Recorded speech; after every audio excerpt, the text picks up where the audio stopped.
রবি returning কর্মকর্তা বলেছেন দুপুর 12টা পর্যন্ত নির্বাচনে 50% বেশি ভোট পড়েছে। এখনো 6 ঘন্টা পার হয়ে গেছে ভোটের।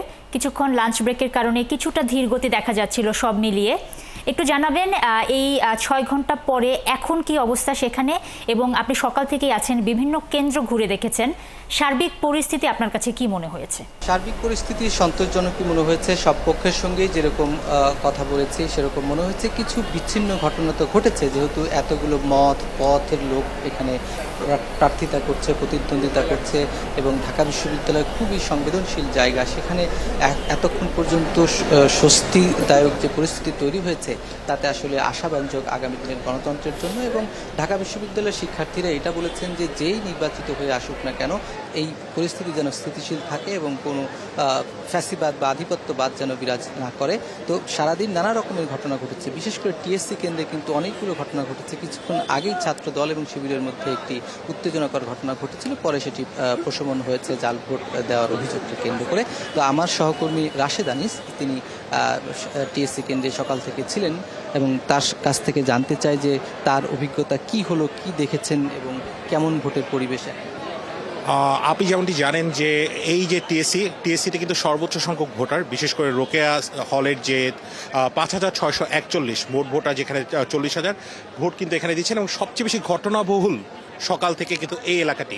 এখন পর্যন্ত কিন্তু 60% ভোট কাস্ট হয়েছে, আমরা খবর পেয়েছি। প্রায় 3,000-এর উপর শিক্ষার্থী এখানে ভোট দিয়েছেন।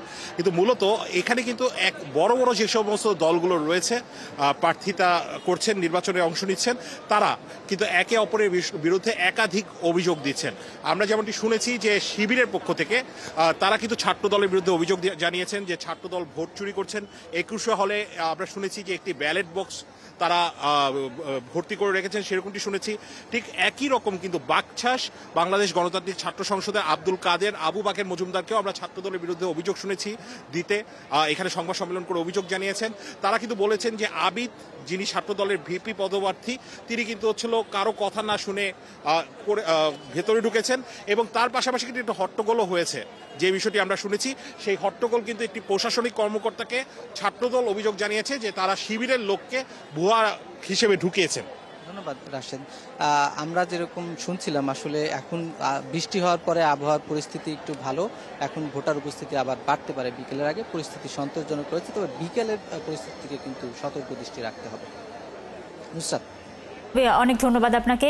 নিশ্চয়ই পরবর্তী সংবাদ আপনার মাধ্যমে আমরা দর্শকদের জানিয়ে দেওয়ার চেষ্টা করব। দর্শক, নূর নবী সরকার আমাদের সাথে যুক্ত হয়েছিলেন, ডাকসু নির্বাচনের খবর তিনি আমাদের জানাচ্ছিলেন।